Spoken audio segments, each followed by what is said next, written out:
Assalamualaikum warahmatullahi wabarakatuh. Perkenalkan, nama saya Dr. Rika Isyanulum, MPD. Saya adalah dosen program studi Pendidikan Bahasa dan Sastra Indonesia, Fakultas Pendidikan, Keguruan dan Budaya Universitas Balikpapan. Saat ini saya mengampu mata kuliah Sosial Linguistik. Mata kuliah Sosial Linguistik adalah mata kuliah wajib program studi Pendidikan Bahasa dan Sastra Indonesia berbobot 3 SKS dengan memadukan teori dan praktik dan berada pada semester ganjil yakni semester 3. Capaian pembelajaran lulusan atau CPL mata kuliah Sosial Linguistik dibagi menjadi 4 aspek, yaitu aspek sikap, keterampilan umum, keterampilan khusus, dan aspek pengetahuan. Pada aspek sikap, melalui mata kuliah Sosial Linguistik, mahasiswa diharapkan mampu menunjukkan kepekaan sosial, menghargai keberagaman dialek atau ragam bahasa di masyarakat, serta memiliki sikap toleran terhadap perbedaan budaya dan tutur kata. Pada aspek keterampilan umum, melalui mata kuliah Sosial Linguistik, mahasiswa dituntut mampu menerapkan pemikiran logis dan kritis, bekerja sama dalam kelompok, dan mengkomunikasikan hasil analisis fenomena bahasa secara efektif. Pada aspek keterampilan khusus, melalui mata kuliah Sosial Linguistik, mahasiswa diharapkan terampil menerapkan teori sosial linguistik untuk menganalisis ragam bahasa, campur kode, alih kode, hingga sikap bahasa di lingkungan yang nyata.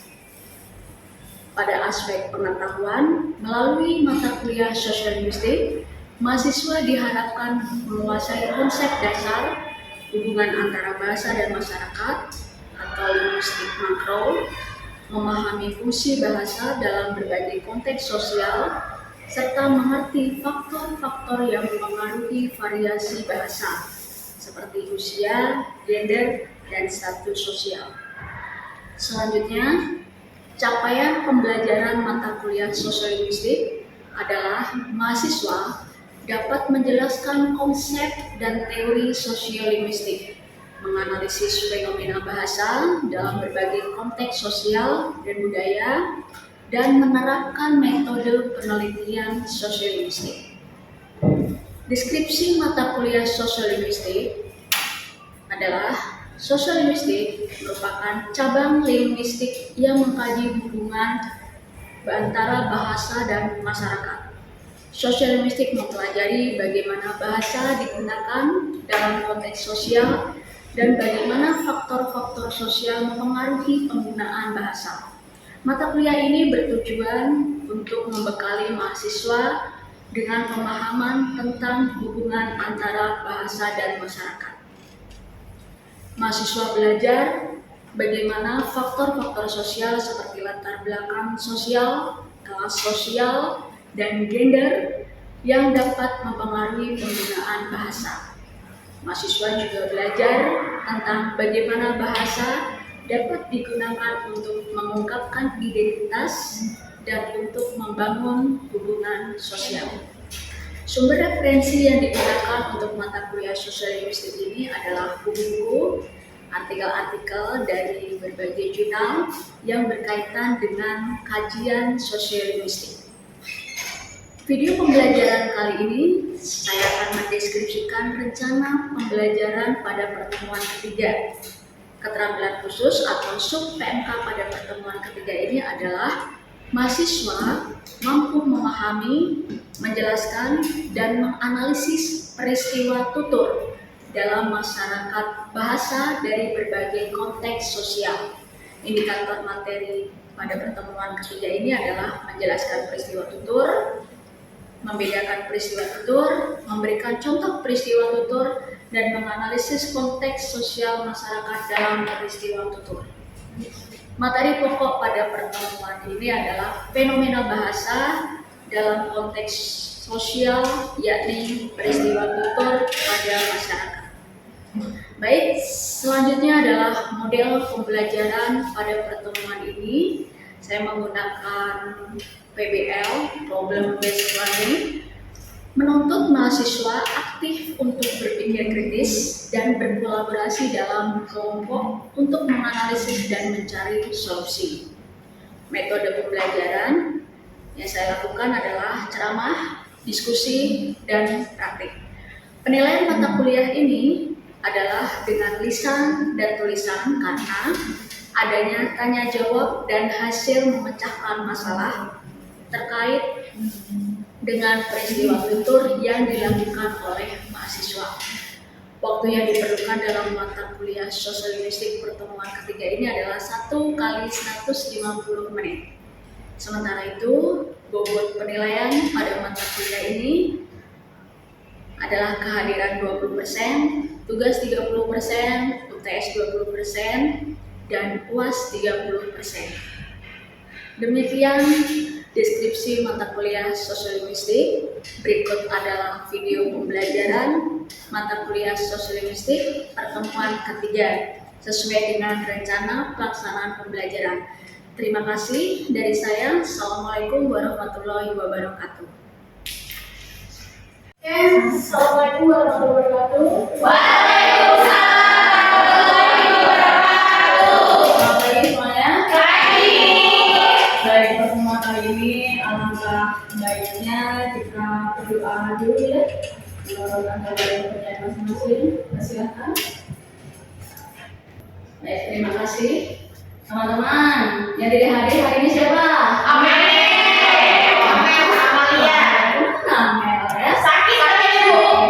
Segera sembuh. Amin. Baik, saya akan lanjutkan. Di pertemuan ketiga ini, kita akan membahas terkait dengan fenomena bahasa dalam konteks sosial, yaitu membedah komunikasi nyata di sekitar kita.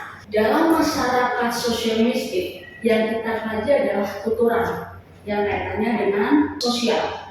Nah, ketika kita berbicara masalah sosial-linguistik, fenomena bahasa, berarti kita berbicara tuturan. Misalnya, panas banget ya hari ini, kita sebagai penjual es krim, kemudian ada sebuah kalimat, panas banget ya hari ini, yang ada di dalam hati kita sebagai penjual es krim, semoga hari ini. Kemudian, kalau misalnya kalian ada di spot umum, transfer sebagai penumpang, panas banget ya hari ini, apa yang ada dalam benak kalian? Maka makna kata panas banget ya hari ini itu kalimat makna kata akan berubah tergantung pada konteks. Kita masuk di peristiwa tutur. Peristiwa tutur adalah terjadinya sebuah interaksi linguistik dalam satu bentuk ujaran atau lebih yang melibatkan dua pihak. Ayo, dua pihak ini siapa? Penutur dan mitra. Penutur dan mitra itu dengan satu pokok tuturan. Pencetus peristiwa tutur adalah Infokan ada 8 komponen dalam peristiwa tutur. Tempat, waktu, ya jelas itu. Tempatnya di mana? Kemudian skena, suasana, tegangkah, santainkah. Kemudian partisipan, peran atau orang. Partisipan itu orang. Siapa yang nutur? Siapa yang mitra? Tutur. Kemudian tujuannya apa? Untuk menghibur. Tujuannya otomatis ketika kita berbicara, nih kepada kalian. Tujuannya apa? Menginformasikan. Kemudian bentuk isi tuturannya apa? Kalau misalnya kita berbicara secara lisan, berarti bentuknya kata secara lisan. Betul. Oke. Tapi kalau misalnya di dalam sebuah chat, pesan, Instagram misalnya, dia berbentuk apa? Tulisan. Ya.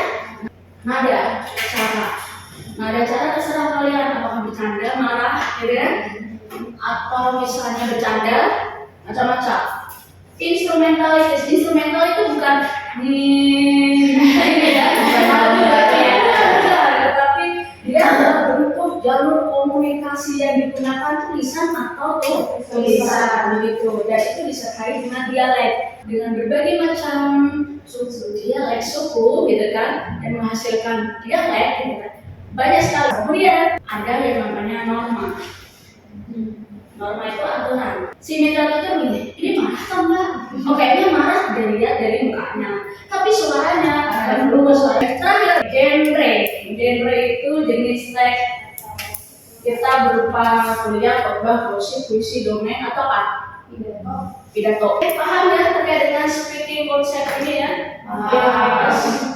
Kita lanjut. Nah, ini contoh. Saya memperlihatkan sebuah contoh. Studi kasus, ada seorang ibu menawar sayur di pasar tradisional. Setting kalau di pasar tradisional teman-teman sudah sering ya. Setting bapak sayur, scan-nya suasana santai, kemudian partisipasinya sampai itu tentu saja si pembeli, ibu ya ibu tetangga pembeli, kemudian saya berdua. Oke. And tujuannya ibu apa? sayur, harga murah, Betul. Kemudian tujuan pedagang menjual. Kemudian as atau as when itu tadi kalimat-kalimat ya. Berapa seikat ibu? Kemudian 5.000 dan sebagainya ya. K nadanya marah, sama. Marah sebenarnya hampir tipis ya. Dalam sosiologi, konteks sosiologi linguistik ya. Ketika kita berbicara dengan masyarakat, kamu kenapa berat marah? Kadang begitu. Itu yang ada dalam masyarakat sosiolinguistik. Kemudian ramah, kemudian ada persuasif di situ. Ada persuasif itu tentu saja si penjual. Penjual itu persuasif berarti mempengaruhi si pembeli, mempengaruhi si pembeli. Gitu kan? Kemudian instrumennya berupa lisan, artinya tatap muka. Karena kalau pembeli berarti kan om berapa? Nggak Mungkin om berapa ini cabenya berapa om? Nih nggak mungkin ya. Gitu. Kemudian si pembeli, 5.000 bu seikat, nggak mungkin. 5.000 bu seikat, ya ini tapi ada yang seperti itu nggak? Ada. Itulah namanya masyarakat. Tapi lebih bagusnya lagi adalah kata Oke, bahasa dialek. Terserah. Karena kita ada media bahasa Kalimantan Timur yang banyak sekali multikultural atau multilingual ya. Multilingual, multikultural. Bahasa dialek ini bisa bercampur. Ketika pembeli dari Jawa, Mas Piro, 5.000 bu, antara Jawa dan bahasa Indonesia. Kalau misalnya Bugis, Bugis paling bahasa Inggris, bahasa Indonesia ya, bahasa Indonesia ya. Tapi kalau misalnya, ya kira-kira pernah nggak kalau misalnya teman-teman itu ada beberapa bahasa Inggris itu? Ada nggak? Saya ingin melihat teman-teman ada sebuah masalah apa dan kemudian kita mencari solusinya. Karena saya memasukkan model pembelajaran based learning ya, problem based learning. Artinya kita ada masalah dalam lingkungan kita, kemudian kita cari solusinya. Itu yang ada nanti konsep di speaking. Oke, terakhir bahasa itu tidak hidup di ruang hampa, ia selalu terikat konteks. Artinya bahasa apapun, kalimat apapun harus mengikuti konteksnya. Terserah apapun itu konteks. Nah kemudian yang kedua, kegagalan memahami speaking ketika kita sudah menjelaskan atau ketika kita sudah berperilaku speaking kadang menyebabkan salah paham, entah sosial, entah budaya. Nah itu kita sebut dengan culture misunderstanding. Bugis, pintar sekali bahasa Bugis. Ketika saya juga orang Jawa, pintar sekali bahasa Jawa. Tapi sayang kita tidak terlalu pandai bahasa Indonesia. Bertemu, hai, apa yang terjadi? Ibu, kue sokon diha, dia tidak tahu karena berbeda bahasa. Akhirnya konsep speaking akan mengakibatkan salah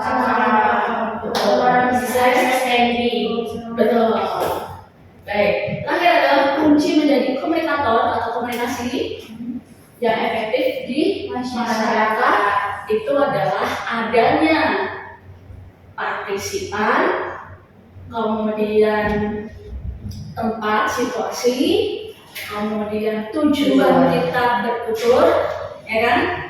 Kemudian betul nadanya, kemudian norma, kemudian apakah kita secara lisan atau Tulisan.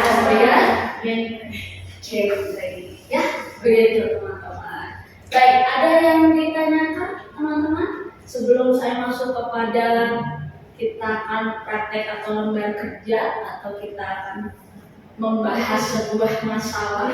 Ada yang tanyakan? Silakan, saya Bu. Berarti konsep speaking ini pasti ada di peristiwa tutur, atau kalau misalnya kurang, misalnya entah nggak ada di sini atau apa, itu nggak disebut peristiwa tutur. Baik, terima kasih. Speaking ini memang Otomatis. memang ada di konsep peristiwa tutur. Kalau misalnya ada satu unsur dalam speaking ini ya, acronym speaking atau komponen ini ya tidak ada, apakah itu masuk dalam sebuah peristiwa tutur? Begitu ya? Oke, bagaimana teman? Apakah masuk peristiwa tutur? Tidak. Karena dalam sebuah peristiwa tutur itu wajib ada 8 komponen yang kita sebut speaking. Kalau misalnya tidak ada ya berarti tidak tercipta peristiwa tutur, tidak tercipta yang namanya interpretasi. Begitu ya. Itu ya, masa lupa materi kemarin gitu ya. Jadi kita tuh rupanya speaking ini atau akronim dari konsep peristiwa tutur speaking yang dikonsepkan oleh Wilhelm mestinya adalah saling menyambung atau berkaitan ya. Begitu. Oke, teman-teman, ini ada lembar kerja. Ada lagi kan sebelum masuk ini? Nggak ada? Berarti paham semuanya ya? Paham ya? Kalau misalnya paham, silakan teman-teman buat kelompok, boleh 2 atau 2 ya, terserah. Kemudian analisis, bedah sebuah peristiwa tutur yang terdampak di sekeliling teman-teman, ya. Nah, kemudian gunakan analisis untuk mencari solusi dengan 8 komponen speaking dia semua. Nanti setelah itu salah satu ya untuk presentasi yang depan. Dan waktunya sekitar 2 menit. Jadi akan masuk speaking. Oh iya. Saya matematika sesi ya, kasih nanti ya. Suasananya ini suasana normal. Kemudian lagi nih. Oke ya. Instrumen. No.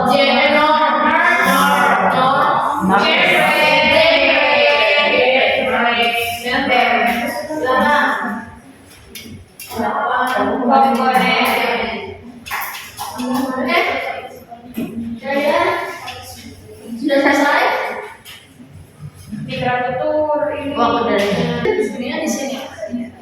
Ya, saya.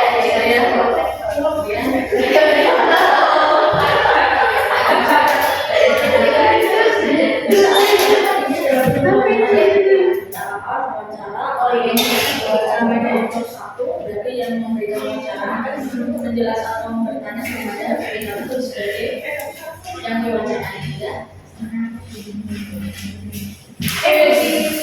Berarti kalau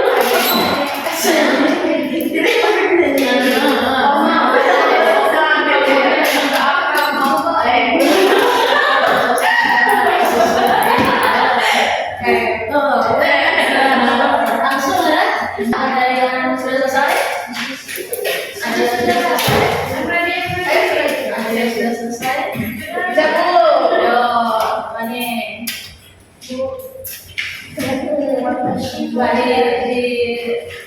Ini dulu didiskusikan dulu.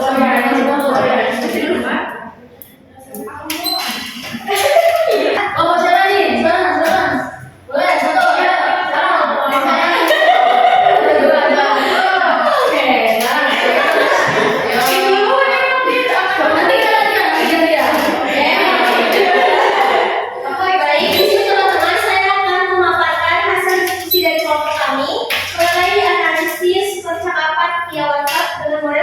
Yang pertama itu ada setting dan scam. Percakapan ini terjadi pada tanggal 17 Mei 2026 melalui aplikasi WhatsApp. Situasinya di sini adalah formal dan administratif karena topik yang dibicarakan berkaitan dengan prosedur surat menyurat. Lalu partisipannya yang pertama itu ada terdiri dari 2 orang. Yang pertama saya sendiri Maulida sebagai penutur 1 dan kakak tingkat saya bernama Kak Endi sebagai penutur kedua. S-nya tujuan dalam komunikasi ini adalah untuk memperoleh kejelasan terkait alur dan teknis pembuatan serta pengiriman surat. Lalu X-nya rangkaian tindak percakapan dimulai dengan saya penutur 1 membuka pembicaraan secara sopan dan juga langsung menanyakan perbedaan antara surat pemberitahuan dan juga surat undangan.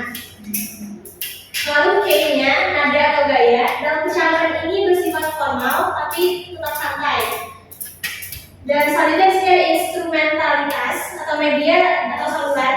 Media yang dipakai dalam percakapan ini adalah aplikasi WhatsApp dalam bentuk tulisan. Knowledge-nya aturan dalam komunikasi dalam percakapan ini menggunakan bahasa yang sopan dari adik tingkat ke kakak tingkatnya. Lalu yang terakhir ada genre, jenis wacana. Di sini kita memakai obrolan diskusi informal yang administratif. Jadi fungsinya kita melakukan percakapan untuk melakukan penukaran informasi mengenai prosedur administratif persuratan. Oke, terus ternyata dari speaking atau konsep peristiwa Denheimas atau peristiwa Google Denheimas yang dikerjakan oleh kelompok 1 itu terkait dengan chat atau pesan atau obrolan yang melalui aplikasi WhatsApp. Berarti apakah itu secara lisan? Tidak. Adalah secara tertulis. Lisan ya, karena bahasanya yang tidak informal atau informal begitu. Apakah itu juga boleh diperbolehkan dalam konsepnya Denheimas speaking ini? Boleh. Ada kemampuan 1 dan ada 1 dan penutur 2. Tapi dari penutur 3 bisa itu? Bisa ya. Betul. Jadi itu ya, kalian sudah paham ya? Paham. Kita ketika bertutur itu tidak hanya lisan, tidak hanya tatap muka, tapi juga secara tertulis. Salah satunya di dalam aplikasi pesan atau WhatsApp, gitu ya. Oke, ada yang ditanyakan sebelum saya akhiri? Tidak ada atau ada kira-kira? Tidak ada cukup ya. Kalau ya nanti kalian tetap baca ya. Ini sosial linguistik buku-buku apapun, kemudian artikel-artikel apapun. Kita bertemu dengan materi yang berikutnya ya, terkait dengan alipolis, dan sebagainya. Nah, terkait dengan peristiwa tutur ini ada satu kalimat yang nanti akan saya berharap membekas di dalam ingatan teman-teman. Bahasa dalam teks, namun komunikasi adalah konteks. Baik, terima kasih dari saya. Cukup sekian ya materi di pertemuan ketiga ini. Kita lanjutkan nanti materi berikutnya untuk minggu depan. Terima kasih teman-teman. Assalamualaikum warahmatullahi wabarakatuh.